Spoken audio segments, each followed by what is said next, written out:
ವೀಕ್ಷಕ ಬಂಧುಗಳಿಗೆ ಪ್ರಗತಿ ಚಾನೆಲ್ಗೆ ಆತ್ಮೀಯವಾದಂಥ ಸ್ವಾಗತ. ಇವತ್ತಿನ ಉದ್ದಿನ ಕಾಳಿನ ಮಾರುಕಟ್ಟೆಯ ಬೆಲೆ ನೋಡ್ಕೊಂಬರೋಣ. ರೈತರೇ, ಇನ್ನೂ ಯಾರು ಹೊಸದಾಗಿ ನಮ್ಮ ಯೂಟ್ಯೂಬ್ ಚಾನಲ್ನ ನೋಡ್ತಾ ಇದ್ದರೆ ಸಬ್ಸ್ಕ್ರೈಬ್ ಆಗಿ. ನಾವು ಪ್ರತಿದಿನ ಮಾರುಕಟ್ಟೆಗಳ ಬೆಲೆಯನ್ನು ಅಪ್ಲೋಡ್ ಮಾಡ್ತಾ ಇರ್ತವೆ. ಚಾನಲನ್ನು ಈಗಲೇ ಸಬ್ಸ್ಕ್ರೈಬ್ ಆಗಿ. ಹಾಗೆ ಇಂದಿನ ಉದ್ದಿನ ಕಾಳಿನ ಮಾರುಕಟ್ಟೆಯ ಬೆಲೆ ನೋಡೋಣ ಬನ್ನಿ ರೈತರೇ. ಸಾಂಗ್ಲಿ ಮಾರುಕಟ್ಟೆಯಲ್ಲಿ 1 ಕ್ವಿಂಟಲ್ ಉದ್ದಿನ ಕಾಳಿನ ರೇಟ್ ಬಂದು 7,800 ರೂಪಾಯಿದಿಂದ 8,400 ರೂಪಾಯಿವರೆಗೆ ರೇಟನ್ನು ಹೊಂದಿದೆ ಸಾಂಗ್ಲಿ ಮಾರುಕಟ್ಟೆಯಲ್ಲಿ. ಹಾಗೆ ಇನ್ನೊಂದು ಮಾರುಕಟ್ಟೆ ಬಂದು ಯಾವ ಮಾರುಕಟ್ಟೆ ಅಂದರೆ ನೋಡ್ಬೋದು, ತುಳಜಾಪುರ ಮಾರುಕಟ್ಟೆಯಲ್ಲಿ 1 ಕ್ವಿಂಟಲ್ ಉದ್ದಿನ ಕಾಳಿನ ಬೆಲೆ 6,500 ರೂಪಾಯಿದಿಂದ 7,250 ರೂಪಾಯಿವರೆಗೆ ರೇಟನ್ನು ಹೊಂದಿದೆ.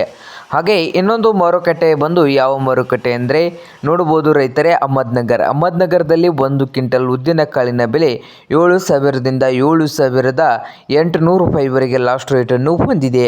ಇದು ಇಂದಿನ ಉದ್ದಿನ ಕಾಳಿನ ಮಾರುಕಟ್ಟೆಯ ಬೆಲೆ ಆಗಿದೆ ನೋಡಿ ರೈತರೇ.